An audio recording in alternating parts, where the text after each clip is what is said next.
एक क्वेश्चन है,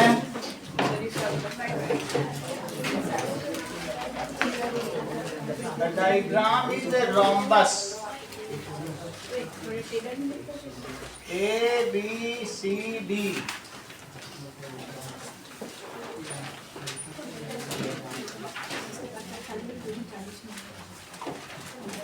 ठीक है, A B C D is rhombus.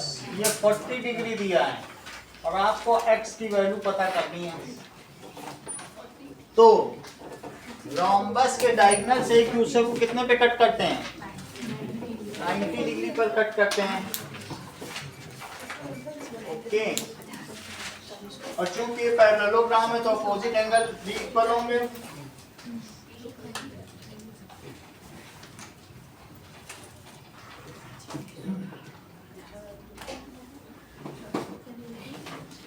ठीक है, अच्छा ये 40 है तो बताओ किसी ट्रायंगल में ये सब साइड्स इक्वल होती हैं तो ये एंगल कितना हो जाएगा? 40, क्योंकि that is the angle opposite to equal sides हो जाएगा। और क्या तुमने कभी ये पढ़ रखा है कि जो रोम्बस है, चूंकि ये एक पैरेललोग्राम है तो इसके 40 होने से ये 40 हो जाएगा। जेड देखो जरा, ये 40 क्यों हुआ वो जस्टिफिकेशन में बता दूंगा अभी, क्योंकि ये इस ट्रायंगल में ये एक आइसोसेलेस ट्रायंगल है तो इसके 40 होने से 40 हो गया, that is angle opposite to equal sides. लेकिन ये क्यों 40 हुआ? क्योंकि वो z बना रहा है, दैट इज अल्टरनेटिव। अगर ऐसा भी कोई जेड तुमको दिख रहा है क्या?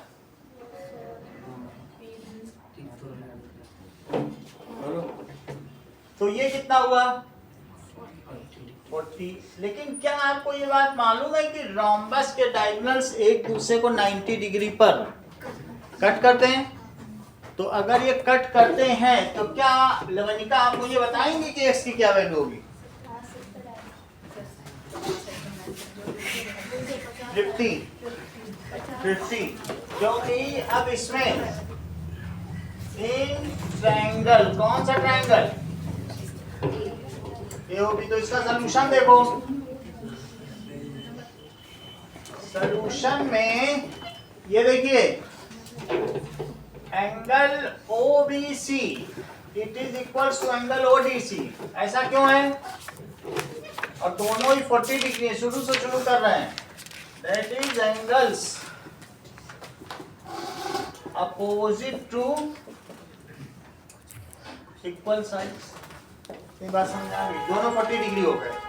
अच्छा, angle ABD it is equal to angle CDB।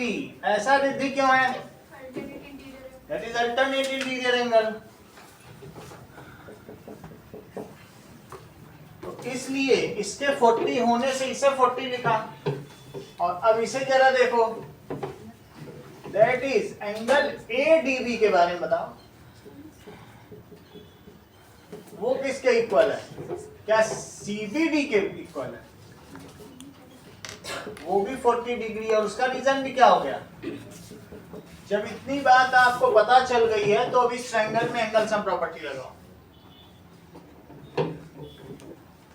ठीक है, चलिए, using ASP in triangle AOD, तो angle OAD plus angle ODA plus angle AOD it is 180 degree angle sum property. और ऐसा क्यों लिखा? दैट इज ये 90 क्यों होगा? क्योंकि diagonals of rhombus cut at 90 degree.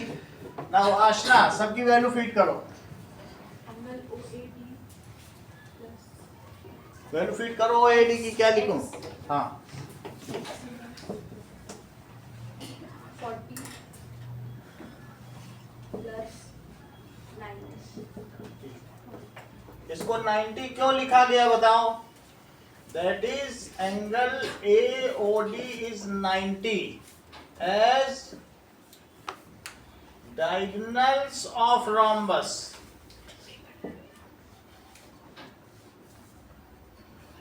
cut at 90 degree. तो लवनिका इसकी क्या वैल्यू हो जाएगी? x plus 130. बस वैल्यू ही बता दीजिए. It is 180 degree. So x की क्या वैल्यू हो जाएगी? ये लीजिए. कुछ सवाल अपनी तरफ से कहा. किसकी बुक है?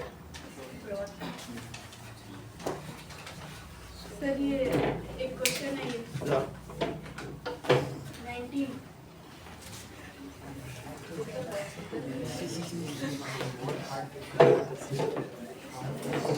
सेकंड क्वेश्चन देखो.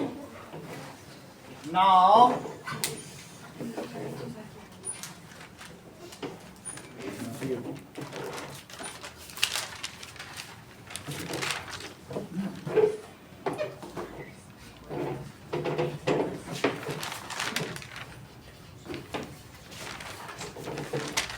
in one such order a company deals in casting and moldings of metal of order received from its clients. So the company is supposed to make 50 toys in the form of hemisphere surmounted by a right circular cone. एक company ऐसे toys बनाती है जिसमें कि एक कोन किसके ऊपर surmounted है? हेमिस्फीयर के ऊपर. उल्टा कर दो तो ये लट्टू है, टॉप है, ऐसा होता है. So a company makes 50 toys in which right circular cone is surmounted over.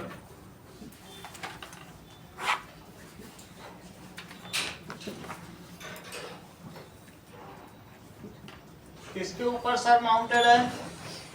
Right circular cone is surmounted over hemisphere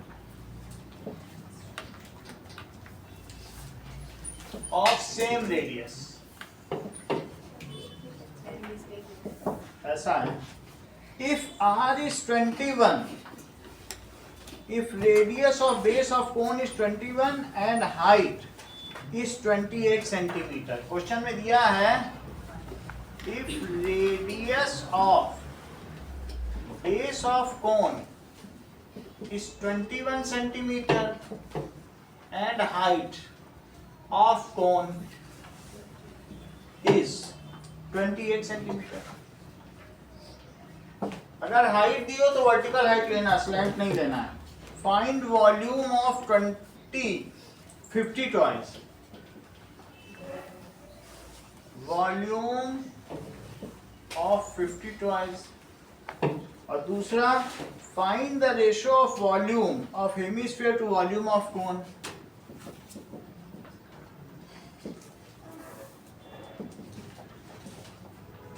Volume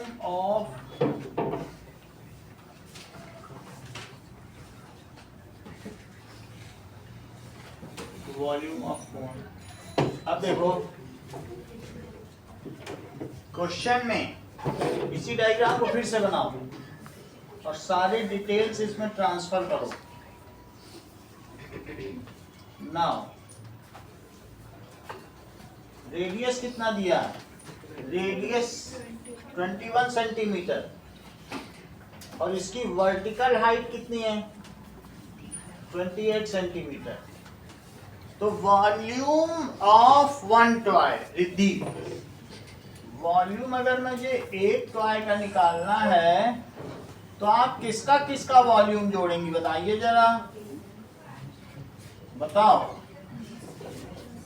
इसमें क्या क्या चीजें शामिल है? सही है. So volume of cone plus volume of hemisphere. Hemisphere का भी वही रेडियस है. वॉल्यूम ऑफ कोन का फार्मूला बताइए. सही 1/3 पाई आर स्क्वायर एच। और हेमिस्फीयर का भी बताओ। 2/3 पाई आर क्यूब। तो अब इसमें pi r square by 3 common ले लो, तो अंदर क्या बचेगा, एच प्लस आर।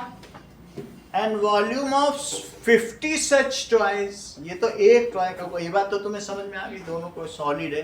तो नाउ सर वहाँ पे 2r नहीं आना चाहिए क्योंकि 2/3 पाई r क्यूब है।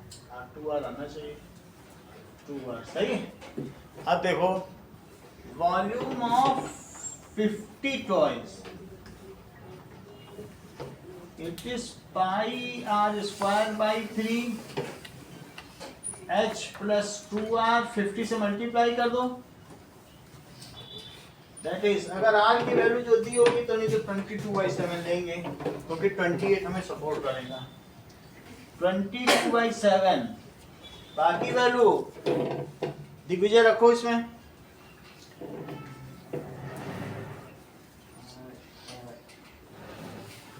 21 ठीक है, 21 इंटू 21। आगे बोलो। ब्रैकेट में 28 प्लस 21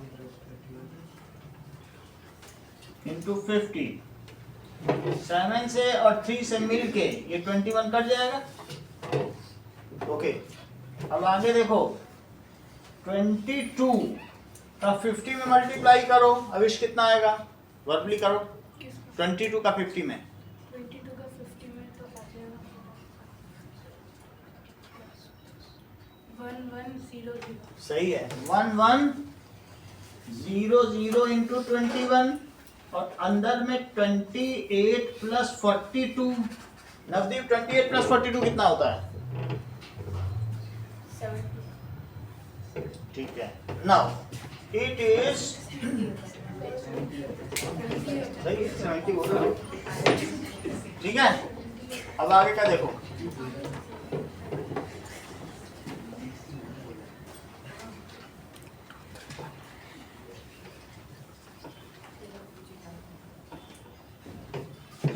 ट्वेंटी वन का इसे मल्टीप्लाई करो। 11 1 इज 11 और 11 1 इज 11। 11 2 जा 22 तो कितना हो जाएगा? 23100। और 70 से मल्टीप्लाई कर दो तो 7 1 इज 7, 7 3 इज और 7 2 जा 14। या यूनिट क्या लिखेंगे? That is centimetre. ये तो पहले का आंसर हो गया कि 50 टॉयज का वॉल्यूम है। इज वॉल्यूम ऑफ 50 टॉयज, ऐसा लिख देना तो स्टेटमेंट हो जाए। Second part, that is ratio of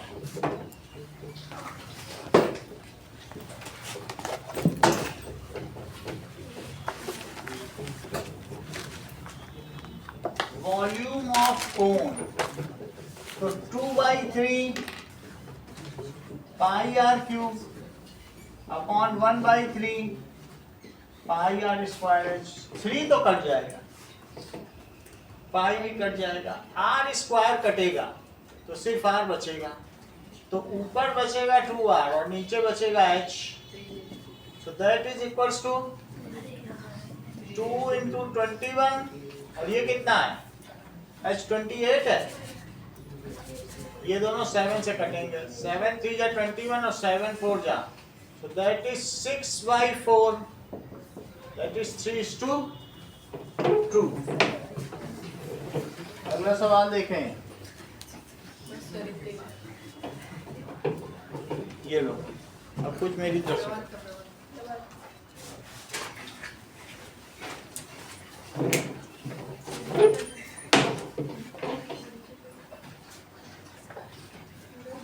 चलिए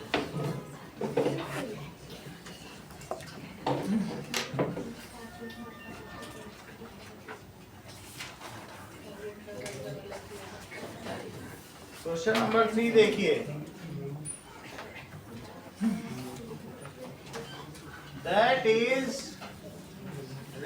analyse 4√3 plus 5√2 divide by √48 plus √18.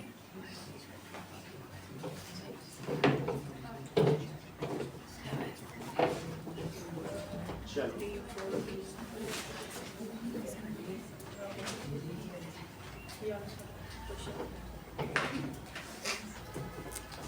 Question number 3 4√3 किसी का आंसर पहले आ जाता तो हमको बता देना अपॉन √48 प्लस √80। अब जरा देखिए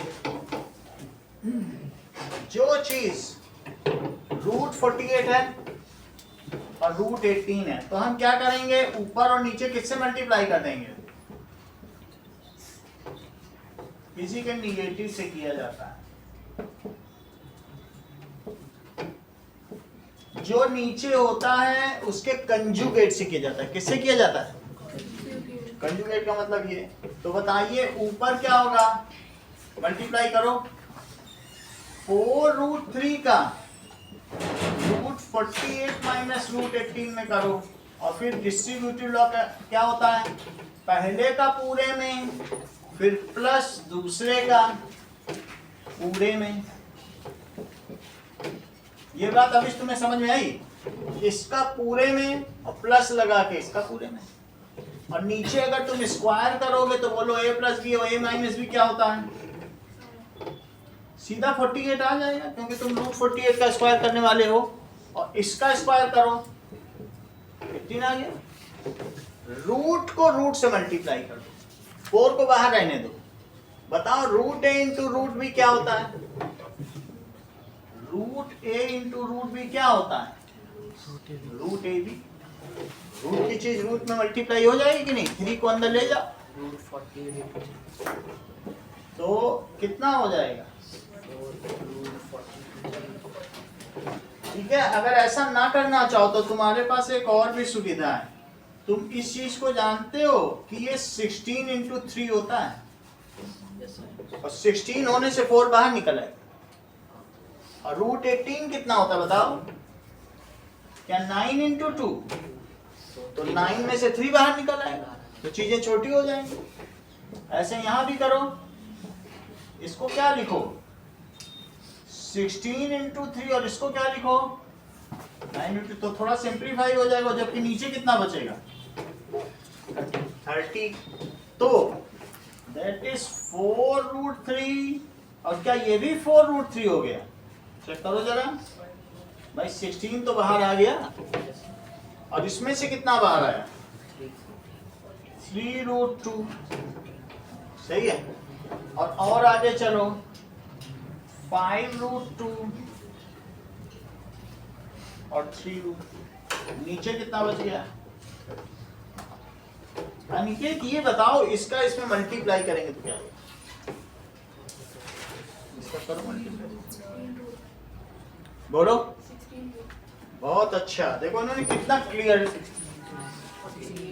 बता दिया कि 4 से 4 में किया 16 और साथ में इन्होंने √3 का स्क्वायर भी किया ये बहुत बड़ी बात है अपने आप में और तुरंत ही हम लोगों को बताया 48 आए अब अगला भी इन्हीं से पूछ लेंगे अब इस अगला भी बताओ अब इसका इसमें करो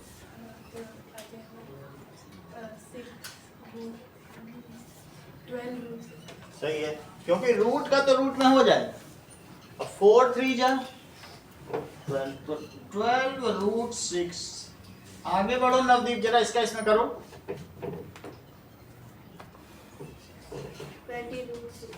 20√6 अब इसका इसमें भी करिए नवदीप 15√3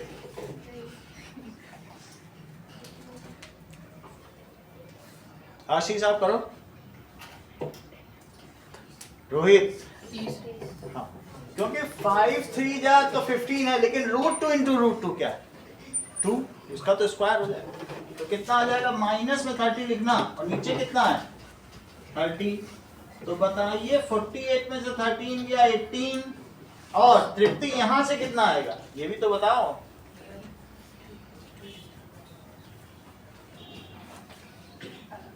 8 रूट 6 8 रूट 6 माइनस में कि प्लस में?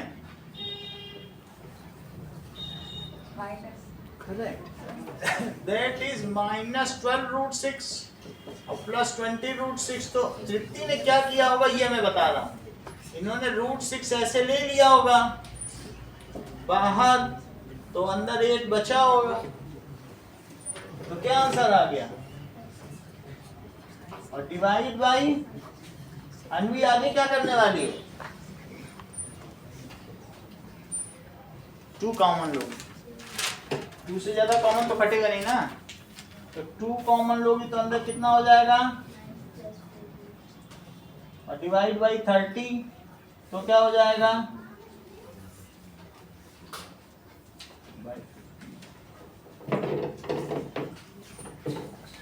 ठीक है, अगला देखिए। Now question number 4, that is if 3 plus root 7 upon 3 minus root 7 it is equals to a plus b root 7, find a and b। इसको 2 मिनट के लिए मैं छोड़ रहा हूं आप लोगों के लिए, जो पहले बता देगा उसको फिर कल मिलेगा। तो इसको रेशनलाइज करो, कंपेयर करो, बस ये भी बहुत बार कराया जा चुका है।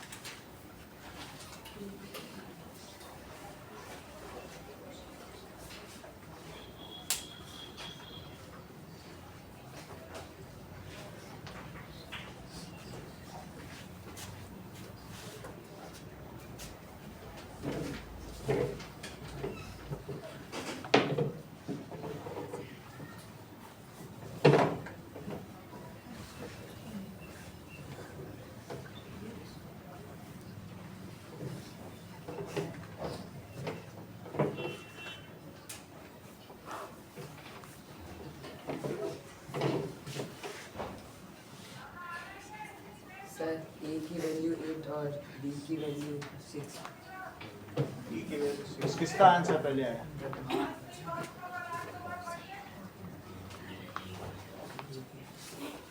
अब दूसरी बार नहीं बताया।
सिक्स और 8, ए की वैल्यू 6,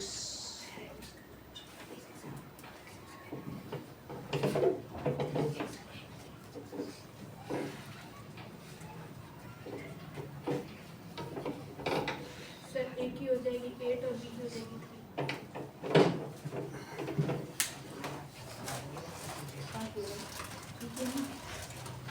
ये चलो क्वेश्चन नंबर 4 देखो, दैट इज 3 प्लस रूट 7 और 3 माइनस रूट 7।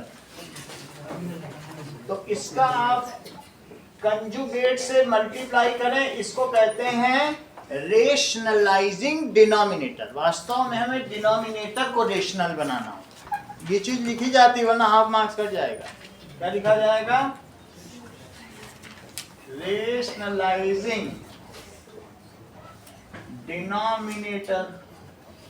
ठीक है, अब जरा देखो 3 प्लस रूट 7 और 3 प्लस रूट 7 इससे मल्टीप्लाई करो। राइट हैंड साइड में लिखना हो तो ये लिखते रहो, a प्लस बी रूट 7। जरा ऊपर मल्टीप्लाई करो, 3 प्लस रूट 7 का स्क्वायर और LHS लिया है इसलिए LHS भी लिखना चाहिए। LHS RHS तो दोनों ले लिया। अब देखो नीचे क्या होगा आशीष बताओ, बताइए आप। सर ब्रैकेट में 3 माइनस अब प्रियांशु आप बताओ, वो थोड़ा टेढ़े बैठे हैं इसलिए नहीं बता पा रहे। आप बोलो। 9 हाँ 9 प्लस 3 रूट 7 अविश आप बताओ। 9 minus 7 a minus b a plus b क्या होता है? A square minus b square, तो क्या हो जाएगा? पहले का स्क्वायर और दूसरे का स्क्वायर, तो दैट इज आशीष इस पर आइडेंटिटी लगाओ, ऊपर वाले को खोलो। अरे सोनाक्षी आप खोलो बेटा, संजना आप खोलिए, अभिनव 9 that is 3 square 3 square Plus? 2 into 3 into root 7 ठीक है 2 into 3 into root 7 a square plus b square plus 2ab, इतना ही करना था, इतने के लिए होता है। a प्लस बी का होल स्क्वायर क्या होता है बताओ? a प्लस बी का होल स्क्वायर क्या होता है? ठीक है, और नीचे क्या हो गया? 9 माइनस 7, जबकि राइट हैंड साइड में क्या हो गया? ठीक है 9 प्लस 7 और plus 6 root 7 upon 2 that is equals to a plus b root 7, तो 16 plus 6 root 7 by 2 a plus b root 7। Anvi अब आगे क्या करेंगे? 16 plus b root 7 को a plus b root 7 की ओके मैं 2 कॉमन ले लेता हूं और उस 2 को 2 से कट कर देता हूं। ऐसा करने से क्या होगा? a plus b root 7। अब अगर कंपेयर करो तो जो रेशनल चीज है वो रेशनल के इक्वल होगी और जो इरेशनल होगी वो किसके इक्वल होगी? इरेशनल के।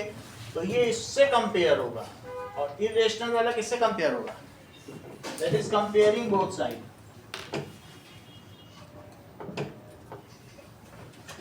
ये सवाल 2-3 बार आ चुका है कि इंपॉर्टेंट क्वेश्चन है और b की वैल्यू 3। अगला सवाल देखें नाउ।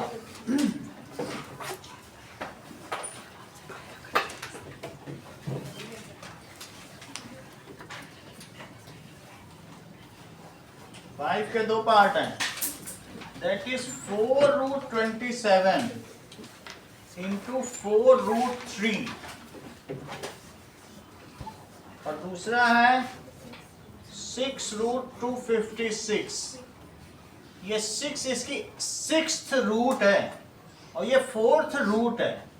ये ना सोचें कि 4 अलग से है, इसका 4th रूट है और नीचे 6th रूट ऑफ 4। पहले और दोनों के एक ही स्ट्रेच में आंसर बताने हैं।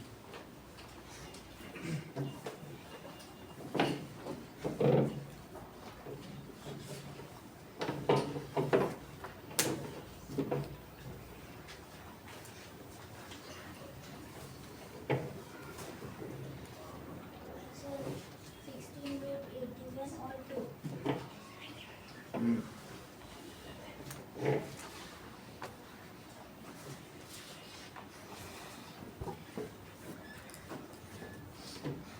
4 इसका 4th रूट है ना कि 4 है, समझ आया? जैसे क्यूब रूट होता है 4th रूट, ये सर्ड है। आपने बगल में सोच लिया था, एक बार और ट्राई करो। बगल में नहीं है, वो सर्ड है, उसके उस पे nth रूट है, that is 4th power, 4th root. Sir total answer बताओ। चलो ये लो। अगला सवाल देखें। Fifth question, that is root में फोर्थ रूट ऑफ 27 और फोर्थ रूट किसका है बोलो? 3 का है, सही है। तो कोई भी चीज किसी का भी रूट हो तो दैट इज, ऐसे भी आप लिख सकते हो 27 है, ठीक है, तो इसको 27 की पावर 1/4, और इसे क्या लिख सकते हो? अच्छा ये मुझे बताओ कि a to the power m into b to the power n क्या होता है? इसका कोई फार्मूला है? b की पावर है ab की पावर m, तो चूंकि दोनों अलग अलग हैं लेकिन पावर तो सेम है, तो कैसा लिखा जाएगा? 27 into 3 की पावर दैट इज, आप चाहें तो मल्टीप्लाई कर दें, एक बार मल्टीप्लाई शो भी कर दें, तो ये कितना हो जाएगा बोलो अनिकेत? 81 की पावर होता है 81 की पावर 1/4, लेकिन 81 को तुम क्या लिखते हो?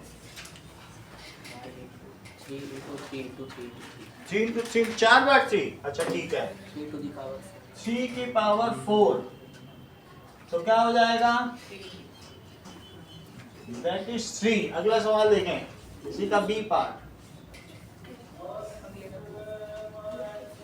ये मुझे बताइए कि 256 की पावर 1/6 और 4 की पावर 1/6, तो a to the power m upon b to the power n क्या होता है? b की पावर बोलो। a upon b की पावर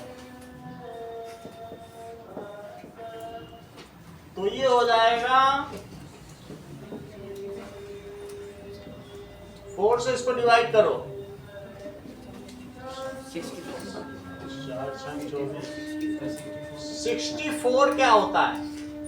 4 का क्यूब 4 बोलो 4 की पावर 6 इससे क्या होगा? 50 बताओ। 2 की पावर 6 4 की पावर साची 2 की पावर 6 होता ना? 2 की पावर 6। जो हमारे काम का हो वही लोगे तभी तो काम बनेगा। तो कितना आंसर आ गया? ठीक है, अगला सवाल देखो।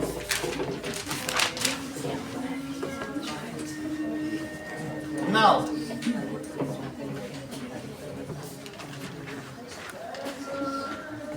क्वेश्चन नंबर 6,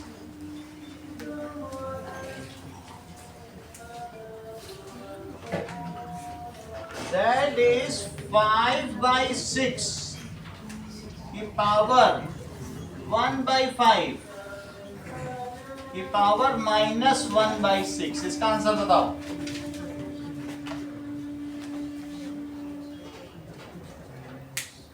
आसान सवाल है, जल्दी बता दो।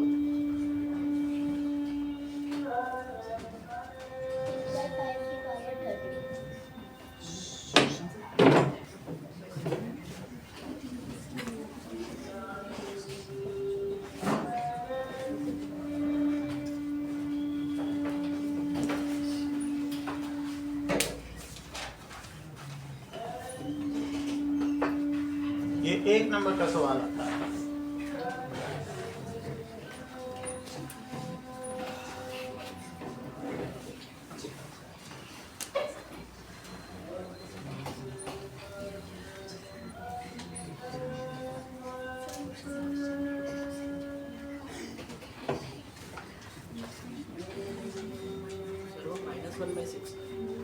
-1/6 हाँ -1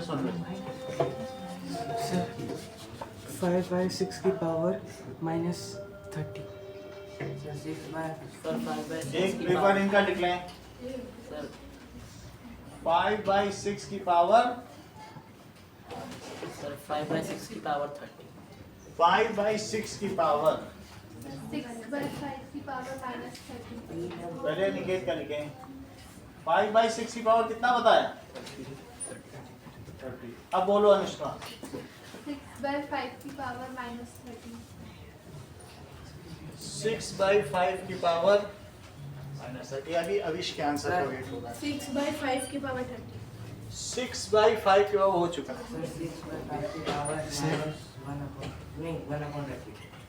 6/5 की पावर 1/30 करेक्ट।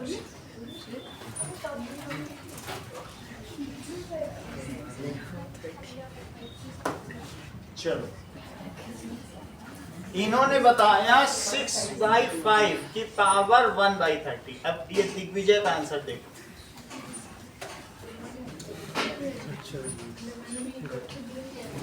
चलो नाउ 6th क्वेश्चन देखें। 5/6 और बोलो पावर ऑन पावर होता है तो क्या होता है? तो दैट इज 5/6 की पावर -1/30। और जो निगेटिव किसी चीज में होता है, निगेटिव को अंदर ले जाया जा सकता है, तो फिर क्या हो जाता है बताओ?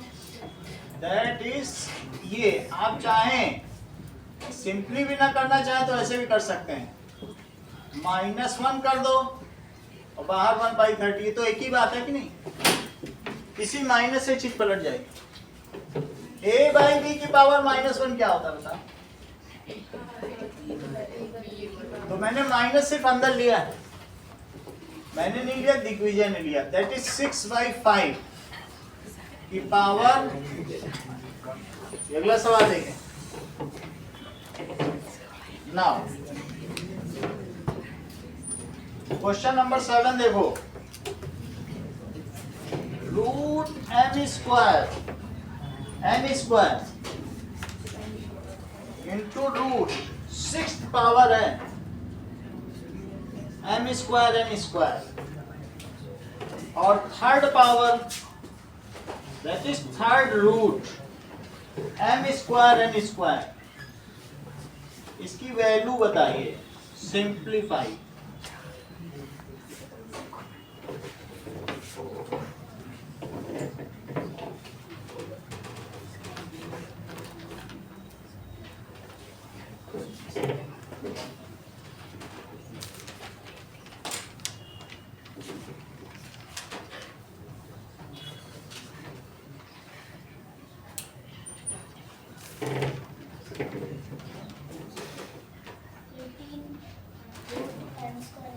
आप बोलो। 18 बाहर लिख देना।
कोई बात नहीं, रहने दो, इसका कोई मतलब नहीं। 18 m² n² bracket root m²। अच्छी बात है, आप बोलो। रूट और फिर वो 18 की जगह 9 है हाँ, और m² है। अच्छी बात है। तो 3m²। अब दोबारा नहीं बताना, इन दोनों लोगों ने बता दिया। अविश ने बता दिया, दिग्विजय ने बताया।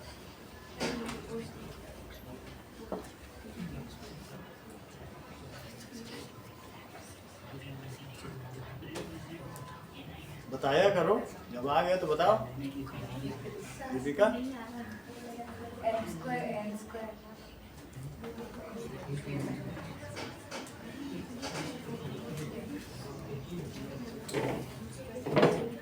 चलो अब अगले सवाल की ओर बढ़ते हैं। पहले इसको कर लेंगे तब अगले सवाल की ओर बढ़ेंगे।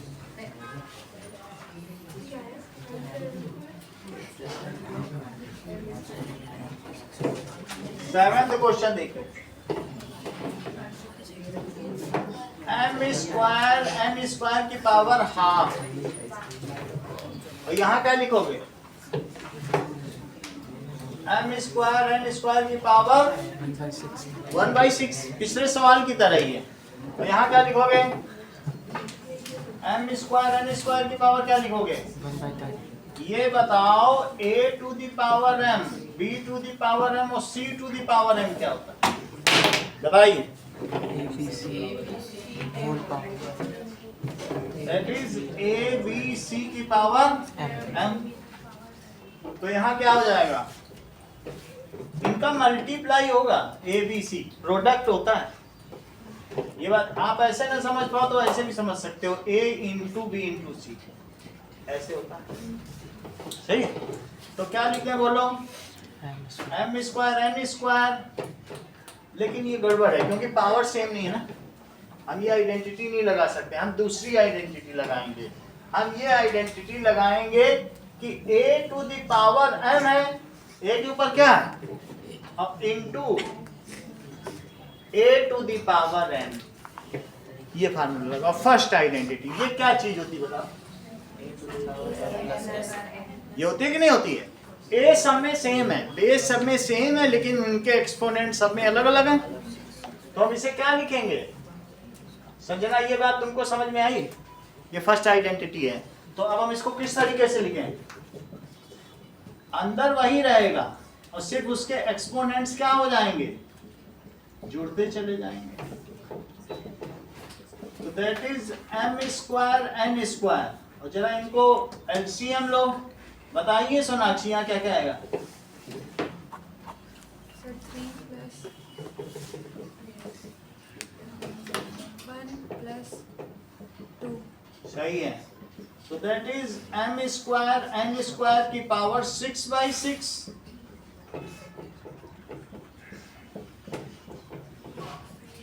अगला सवाल देखिए। नाउ देखो क्वेश्चन नंबर 8 देखिए। if x is equals to 5 and y is equals to 2, ऐसा दिया हुआ है। तो आपको दो आंसर बताने हैं, लेकिन दोनों एक साथ बताने हैं। Find value of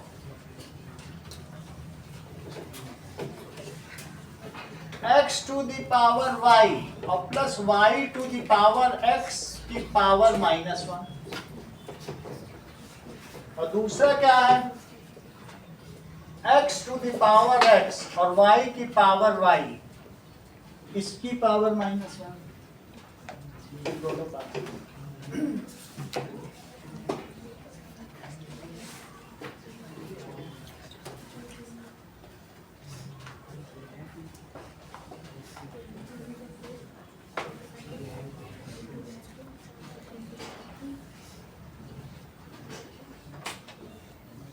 Sir, 1/57 1/3129.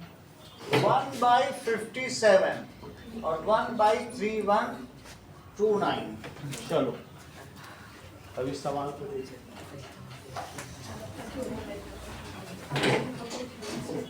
Now question number 8 देखिए।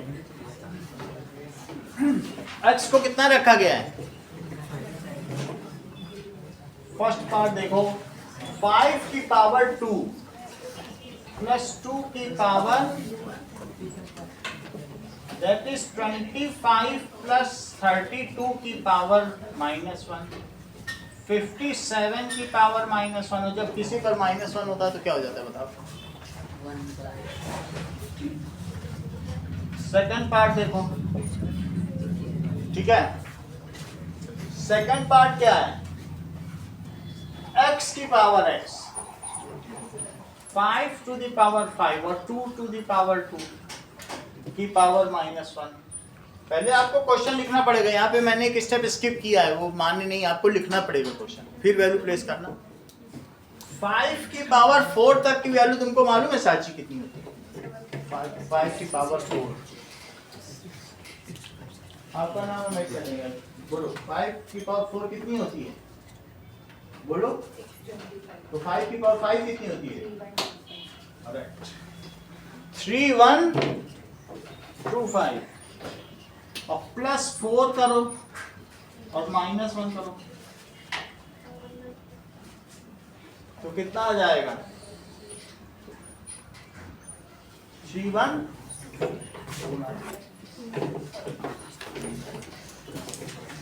Now, if 125 to the power x is equal to 25 by 5 to the power x, then find x.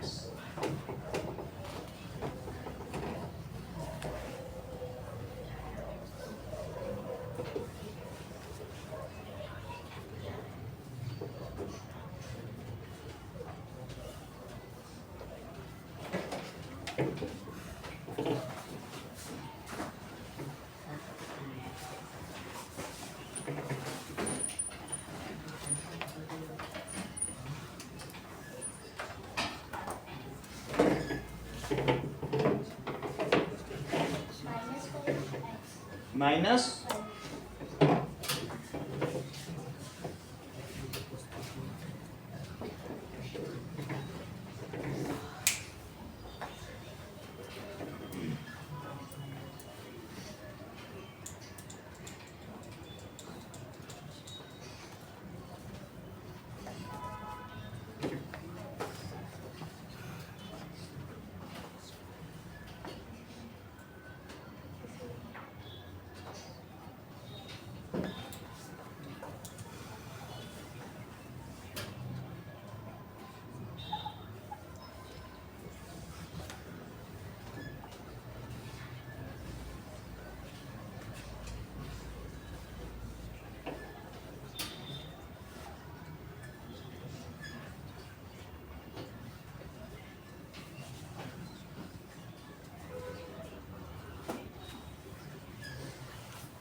by 3 की power whole power 1/2.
क्या व्यवहार में होता है चलो अब जरा देखो 125 कितना होता है? 5 का क्यूब और उसकी पावर x और ये 5 का स्क्वायर और 5 टू द पावर x और पावर पर पावर होता तो क्या होता है? और उधर क्या होगा? 2 minus x. So 5 to the power 3x, it is 5 to the power 2 minus x. जब बेस सेम हो तो एक्सपोनेंट भी कंपेयर करो क्योंकि चीजें तो इक्वल हैं। तो कंपेयरिंग एक्सपोनेंट्स घातांकों की तुलना करने पर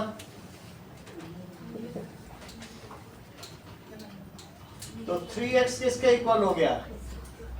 x को इधर ले आओ 3x plus x तो बताओ 4x कितना हुआ? तो x कितना हो गया? 2/4 x की वैल्यू 1/2। मैम इसका टेस्ट लेंगी 7 बजे तक आपका टाइम है, इसको नोट कर लो।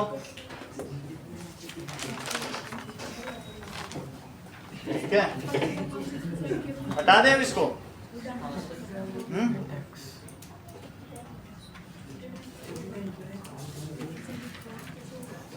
मैम से बोल दीजिएगा तब करते हैं।